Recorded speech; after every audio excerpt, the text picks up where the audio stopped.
Bonjour et bienvenue sur ce tuto qui va vous faire découvrir une des façons d'usiner cette pièce. Voilà, on voit ici. Donc on aura plusieurs types d'usinage, des chariotages, des plongées, des scies de gorge, des tronçonnages.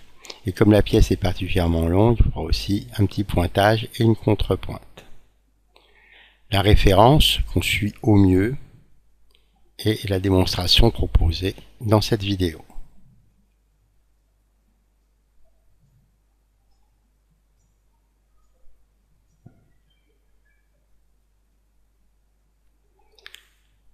Donc ici, le point, c'est qu'on voit que la pièce est tellement longue qu'elle risque de fléchir. Donc au préalable, les opérations qui ne sont pas montrées dans la vidéo, c'est bien sûr une mise en butée et ensuite un pointage avec un outil spécial qu'on appelle un outil à centrer et non pas à pointer, qui aura un angle de 60 degrés de profondeur. Ensuite, on va amener la contrepointe et enfin commencera l'usinage qu'on voit ici. Donc sur CATIA, les premières choses à voir sont donc ici la mise en butée. On commence fait une mise en butée de façon classique avec un pointage de profondeur 0, de distance d'approche 0, et avec un outil dont on a mis l'angle de pointe à 80 degrés, peu importe le diamètre. Ici, tous les paramètres ne sont pas remplis. L'objectif est que la géométrie soit bonne, en gros que la vidéo ressemble à la pièce à obtenir. Donc ici, on a montré le point.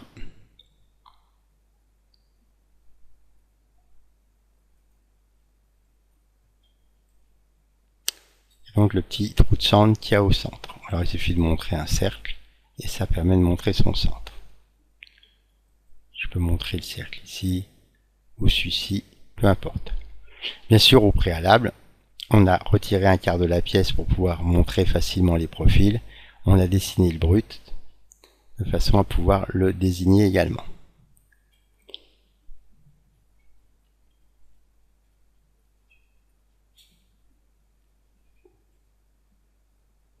Donc ici, tout simplement, l'outil arrive, je sors la pièce, je la mets en butée, et c'est fini. C'est pour ça qu'ici, on marque un temps de 0 secondes, puisqu'il n'y a aucun usinage. En rapide, ça vient, et en rapide, ça repart. Le temps de changement d'outil n'est jamais compté dans CATIA, il faut regarder sur la machine. Si par exemple sur la machine, un temps de changement d'outil moyen est 3 secondes, on rajoutera systématiquement 3 secondes à chaque changement d'outil si on veut faire le devis.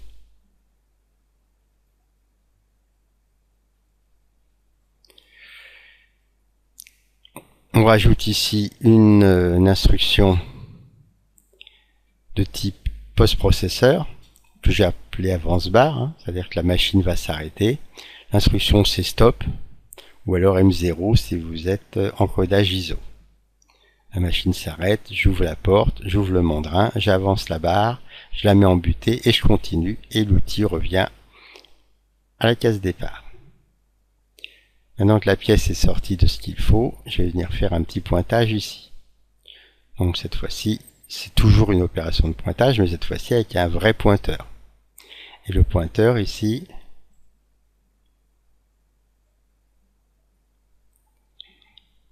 diamètre 6, diamètre 60 degrés. C'est ce qui permet de me faire un cône normalisé qui permettra à la contrepointe de venir rentrer ici. La trajectoire, distance d'approche, là on peut en mettre une, bien sûr, puisqu'on va venir avant, on va percer et on va sortir. On va percer par exemple de 3 mm de profondeur de passe qui donne 6. On peut mettre que 2 si on veut. Bien sûr, il ne faut pas dépasser le diamètre possible, mais 2-3 mm, c'est faisable. Donc la trajectoire, l'outil vient, il approche, il perce, il recule et il repart à son point de départ. Donc à partir de ce moment-là, je vais pouvoir continuer l'usinage, mais on voit ici que avant le prochain usinage, qui est donc le chariotage, puisque j'ai fait un petit trou, j'aurai une instruction ici, insert M0, où j'aurais pu remettre stop comme tout à l'heure, avec comme commentaire avance contre pointe. C'est l'opérateur qui déclenche cette avance. Donc maintenant on est avec un usinage, le même outil va usiner cet usinage là, on voit apparaître un peu là, celui-ci et celui-là. Ici.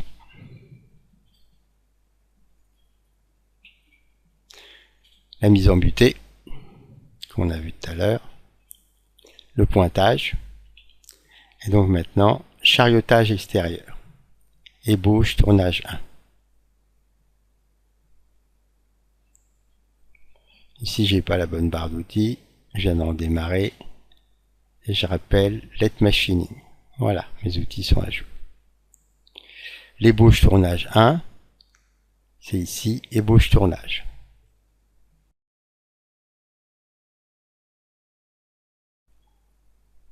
L'outil, il est dit dans la vidéo que c'est un outil avec un rayon de 0,2, donc assez fin.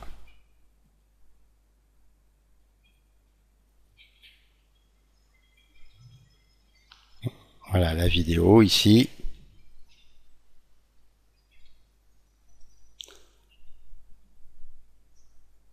On voit un chariotage en ébauche. Plusieurs passes.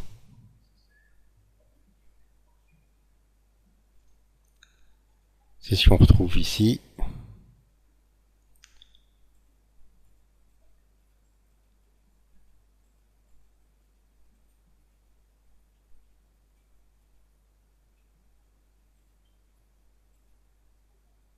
Voilà, ébauche complète.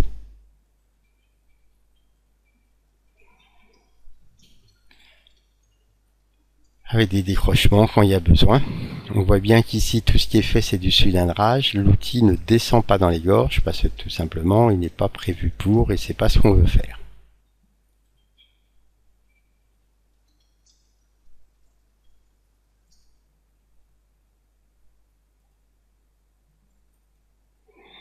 Ici, on a montré le brut.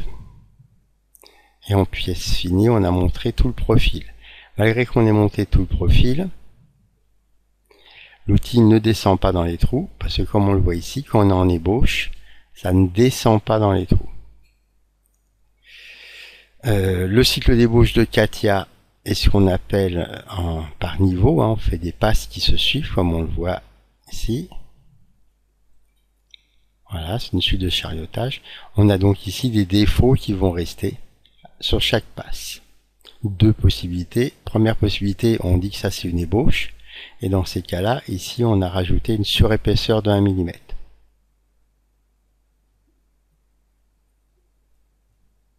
Et dans ces cas-là, il faut enchaîner par une finition. Finition avec le même outil, la même surface, en pièce finie. Et en revanche, ici, j'ai bien remis la surépaisseur à 0 puisque c'est la finition.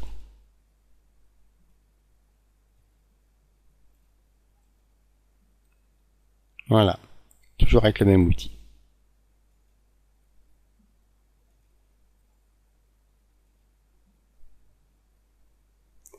La finition qu'on voit ici. Toujours avec cet outil-là, maintenant, on va redescendre de l'autre côté. C'est pas possible de le faire avec le cycle de chariotage puisqu'on a vu qu'il descendait pas. Là, il nous faut un cycle qui permette de descendre. Ce cycle, on le voit ici, s'appelle défonçage. Ici, il est là, défonçage en tournage. Dans la vidéo, il va enchaîner puisqu'il n'y a pas de changement d'outil. Donc dès qu'il aura fini son usinage, il va marquer un coup arrêt et hop, et il repart. Voilà le défonçage. Avec le même outil, c'est un deuxième cycle. Et là, on voit bien les passes qui descendent.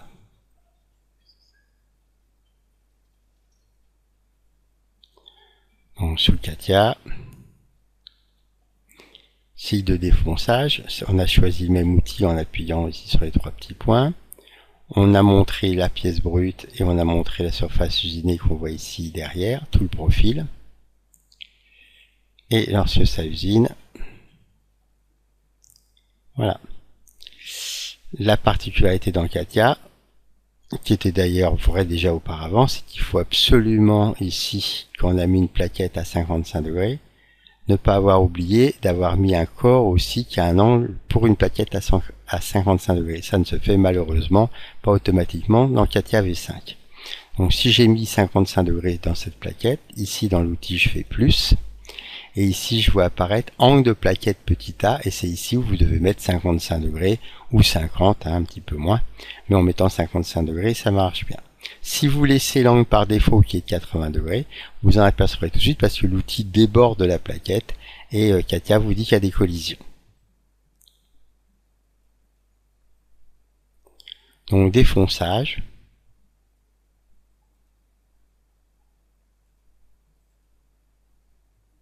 Voilà. Là, on peut remarquer qu'en finition, il descend au mieux dans la gorge. Bon, mis le sens d'usinage en aller simple, orientation externe vers les morts. On part de l'extérieur vers les morts.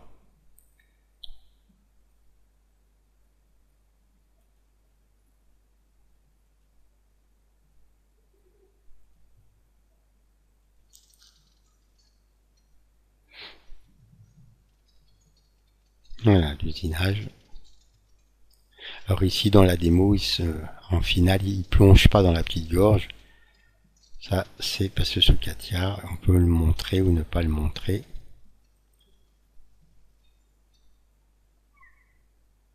Voilà, et là, on change d'outil.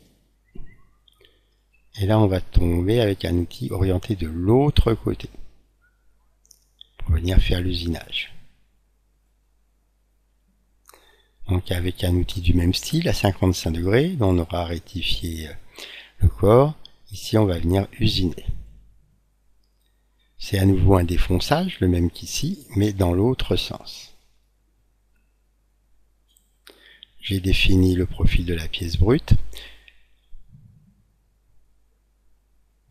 L'outil, pour pouvoir dire qu'il était à gauche, à droite, je veux dire, dans l'autre sens. Ici, on est venu mettre dans style d'orientation. Il est à gauche, on l'a mis à droite.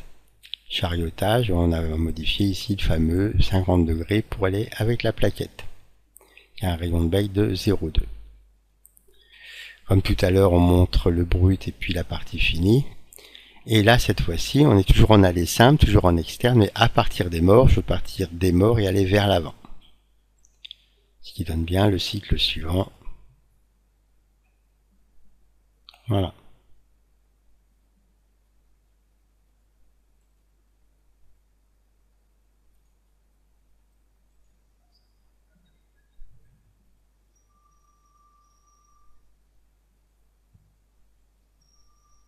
Ça permet donc de faire les épaulements arrière avec un outil à droite au lieu d'avoir un outil à gauche. Si récapitulons ce qu'on a fait avec les outils de chariotage extérieur. Bien sûr, au début, on a fait le petit pointage pour mettre la contrepointe. Ensuite, on a charioté en ébauche puis en finition. Ici, toujours avec un site, cette fois-ci de défonçage, on a charioté en finition. Et avec l'autre outil, un outil à droite, on a charioté en finition. Vous voyez qu'ici, les gorges ont été entamées parce que dans le profil, on a montré le profil. Si dans le profil, on mettait une ligne droite entre les deux points, évidemment, on n'aurait pas d'ébauche des gorges. Ça n'a strictement aucune importance d'ébaucher ou non les gorges. De toute façon, il faudra les finir à l'outil à gorge ou l'outil à tronçonner. Donc l'étape suivante, dont on voit ici, avec un outil assez large, donc, qui est capable de prendre des beaux coupeaux et d'usiner de façon efficace, on va faire un ensemble de gorges. On voit ici une, deux, trois, 4 gorges. Cet ensemble de gorges, donc la gorge de tournage, finition, la gorge, finition, la gorge, finition, la gorge, finition. Alors pourquoi est-ce qu'à chaque fois il y a une alternance d'ébauche finalement et de finition? C'est parce qu'on veut pouvoir finir les petits chanfreins qui sont sur les côtés à chaque fois. Donc en ébauche, on fait le centre, et en finition, on vient reprendre un côté, puis reprendre l'autre, de façon à ce que les chanfreins soient finis avec l'outil à gorge. Un outil à tronçonner peut marcher, mais seulement s'il est bien tenu. Les outils à gorge sont bien maintenus et permettent de faire ce genre de travail. Voilà par exemple, hein. Hop, hop, on voit bien le début. Quand la gorge est plus large en plusieurs fois, et ici le petit chanfrein, et de l'autre côté le petit chanfrein. Voilà, donc on va obtenir exactement le même principe sur Katia. Alors adapté avec ce que propose Katia.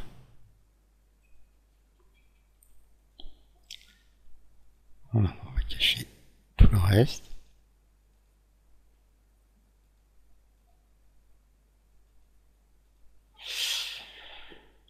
Voilà, donc ici, toutes les gorges. Alors, première gorge. En ébauche, hein. Donc là, à chaque fois, on est dans la notion de gorge de tournage, c'est-à-dire ébauche, et après on prendra finition de gorge. Donc, on voit, ça plonge. Hein. C'est juste des plongées verticales. L'outil, bien sûr, je vais prendre le même tout le temps.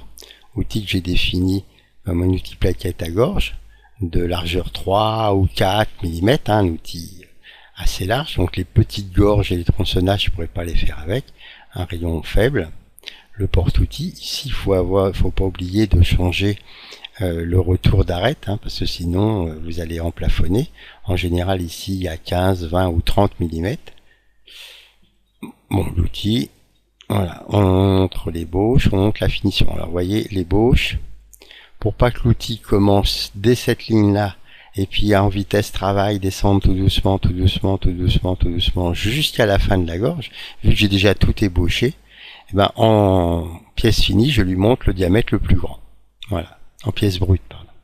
Et puis en pièce finie, bien sûr, je lui montre la ligne qui définit le fond de la gorge. Voilà, ce qui donne le cycle suivant, arrivée en rapide, descente, remontée. En fonction de la largeur de la gorge, Katia fera plusieurs passes si la gorge est très large. Mais on est en ébauche.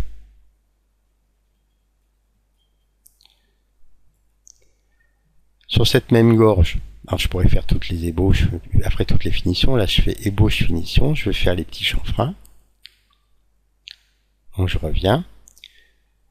Je choisis donc le même outil. L'usinage, je montre tout le profil fini de la gorge. Ici, je donne un sens, bon, peu importe hein, qu'on fasse la gorge dans un sens ou dans l'autre, de toute façon, elle sera finie, puisque c'est un outil neutre, en réalité, ni à droite ni à gauche, un outil à gorge, il peut usiner dans les deux sens. Et ici, donc,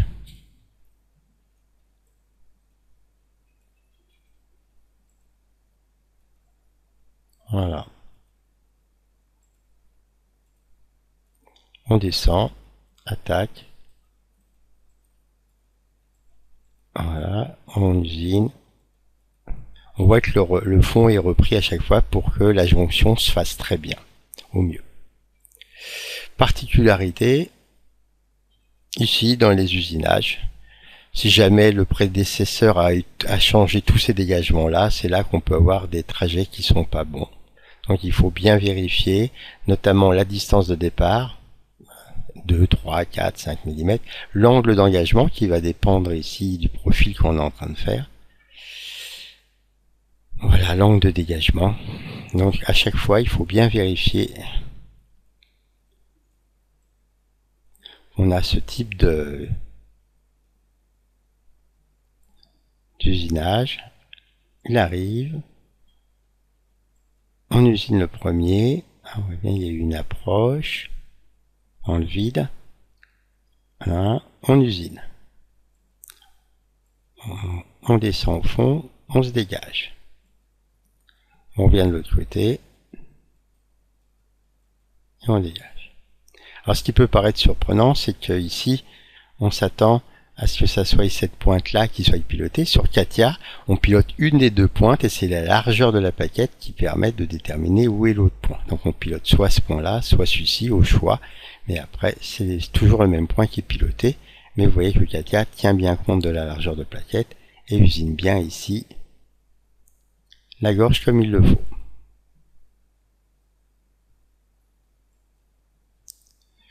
On va avoir la même chose pour la suivante, ébauche. À chaque fois, on monte la fin et le diamètre. Voilà, une simple plongée vu la largeur de l'outil, il ne peut pas faire plus. En ébauche. Et la finition.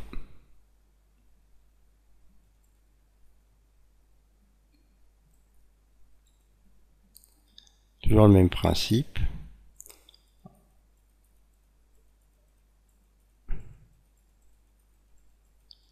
Donc si vous avez le moindre problème avec ce cycle-là, sachez que l'astuce provient toujours du premier onglet, et ici le deuxième sous-onglet usinage.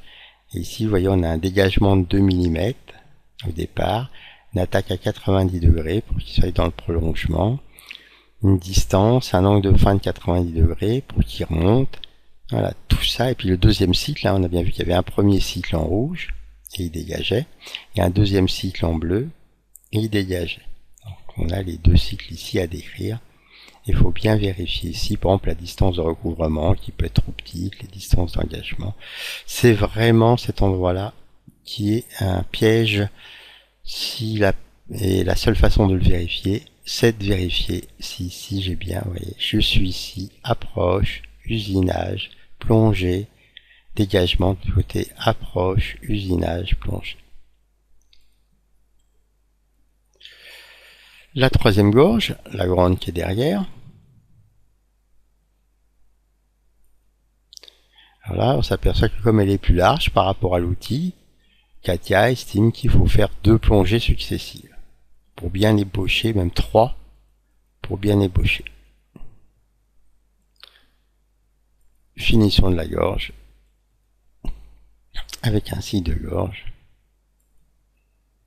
comme tout à l'heure.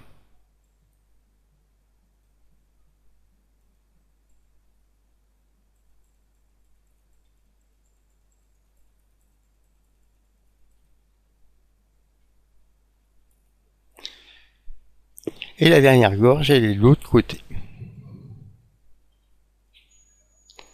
Voilà. De l'autre côté, on a une gorge, donc on vient faire les gorges. Alors, en fonction de la largeur d'outil, certaines gorges seront ébauchées ou non. Hein. Ici, par exemple, celle-ci ne sera pas faite sous CATIA, vu l'outil que j'ai donné. On le fera avec l'autre outil.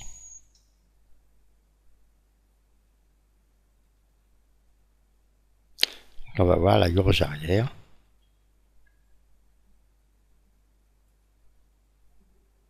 Voilà, à nouveau, CATIA, vu la largeur de la gorge, fait plusieurs plongées en ébauche.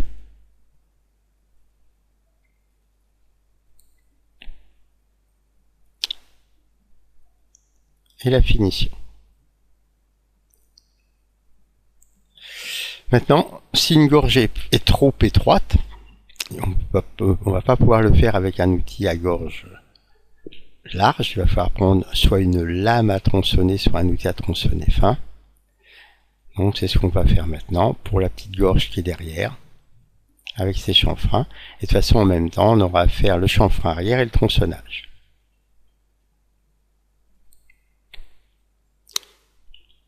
Donc avec l'autre outil, plus fin, 2 mm en général, on va faire la gorge, la finition de profil et 2 finitions de profil pour faire l'arrière, parce que je vais d'abord tronçonner un petit peu et ensuite je vais revenir pour faire le chanfrein et le tronçonnage final. Donc le tronçonnage final, c'est en 2 fois. Je ne peux pas attaquer en biais en faisant le chanfrein. Vu la grosse masse qu'il y a là, mon outil casserait. Donc je viens d'abord faire la gorge et dans un deuxième temps le chanfrein et je plonge. Donc là ici on voit que la deuxième gorge, voilà.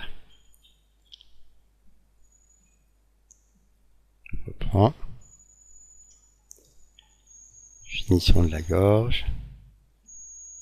Donc, on plonge. Chanfrein. On plonge et on coupe la pièce.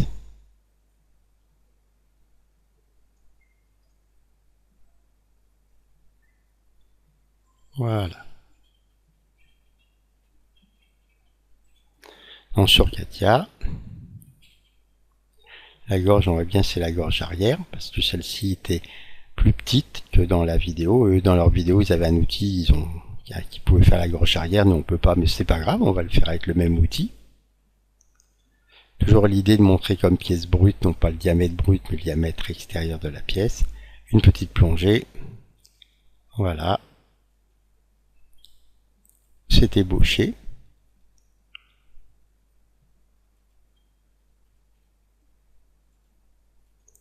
Et c'est fini. Avec le même outil, je vais derrière, on voit ici en rouge.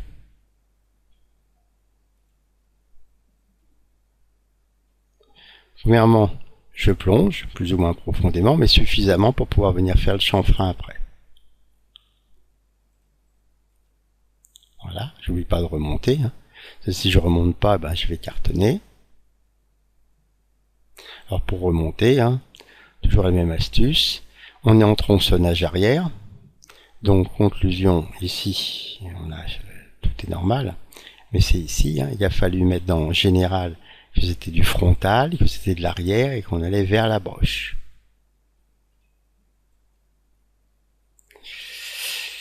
Et ici, pour que l'outil remonte, il a fallu mettre un dégagement de 10 mm et là, l'angle de moins 90 degrés, on l'obtient par tâtonnement. On essaye 0, on essaye 90, on essaye moins 90 jusqu'à temps qu'on voit nettement que ce dégagement se fait en remontant.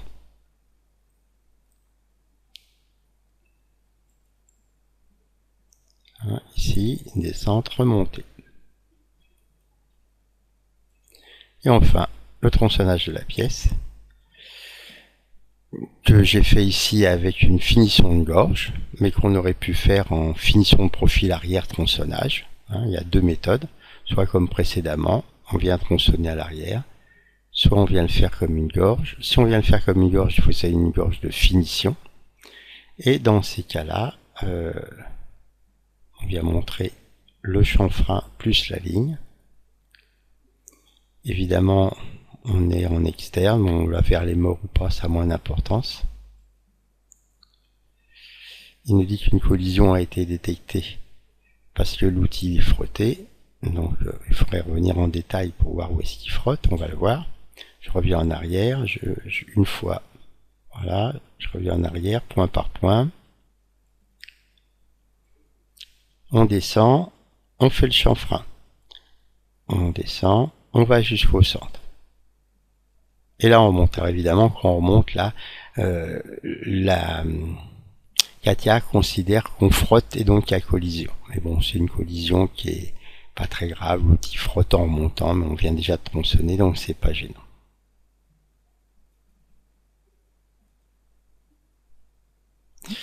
Voilà, donc on s'aperçoit qu'ici on a tout de même une arborescence qui est assez costaud, puisqu'il y a plein d'outils, mais en réalité les gorges, parce que pour chaque gorge il faut faire ébauche, finition, donc plus on a de gorges, plus on a de cycles répétitifs.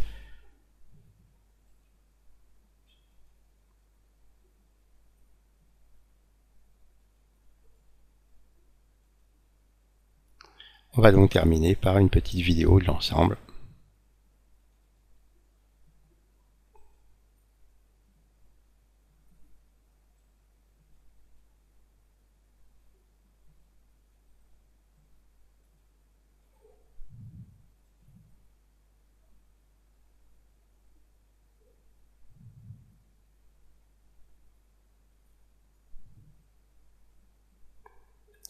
Voilà. Merci de votre attention et bonne réalisation de cette pièce sous Katia.